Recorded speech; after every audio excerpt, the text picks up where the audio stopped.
ଆପଣ ଭାବୁଛନ୍ତି ବୋଧେ ଅନ୍ୟ ପାଇଁ କିଛି କଲେ ତାଙ୍କ ପାଖରୁ ପ୍ରଶଂସା ପାଇବେ ବୋଲି। ସେଟା ହେଉଛି ମିଛ। ତମ କର୍ତ୍ତବ୍ୟ ତମେ କରିଚାଲ। ନିନ୍ଦା ପାଇବ ବୋଲି ତମ ମନ ଭିତରେ ରଖିଥାଅ।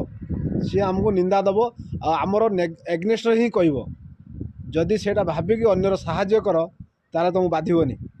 ଆଉ ତୁମେ ଯଦି ଭାବିଥିବ ମୁଁ ତାକୁ ସାହାଯ୍ୟ କରୁଛି, ତାକୁ ମୁଁ ହେଲ୍ପ କରୁଛି, ତାକୁ ବି କିଛି ମାନେ ଅର୍ଥ ଦେଉଛି କି କ'ଣ ଗୋଟେ କରୁଛି, ସିଏ ମୋତେ ପ୍ରଶଂସା କରିବ ବୋଲି, ଯେତେବେଳେ ସେ ପ୍ରଶଂସା ନ କରିବ ତୁମକୁ ବାଧିବ। କିନ୍ତୁ ଜଣକୁ ସାହାଯ୍ୟ କରିବା ଆଉ ଅର୍ଥ ମାଧ୍ୟମରେ ହେଉ ଯେକୌଣସି ମାଧ୍ୟମରେ ହେଉ ଯଦି ହେଲ୍ପ କରୁଛ ତାହେଲେ ତା ପାଖରୁ ଅପମାନ ଆଉ କିଛି ଯଦି ପାଇବା ପାଇଁ ଚାହୁଁଛନ୍ତି ତାହେଲେ ତାର ହେଲ୍ପ କରନ୍ତୁ। ଦିଲକୁ ସକୁନ ମିଳିବ।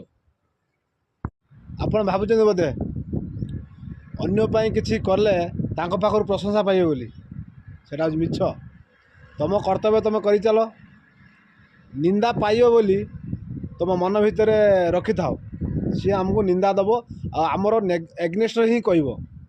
ଯଦି ସେଇଟା ଭାବିକି ଅନ୍ୟର ସାହାଯ୍ୟ କର ତାହେଲେ ତୁମକୁ ବାଧିବନି।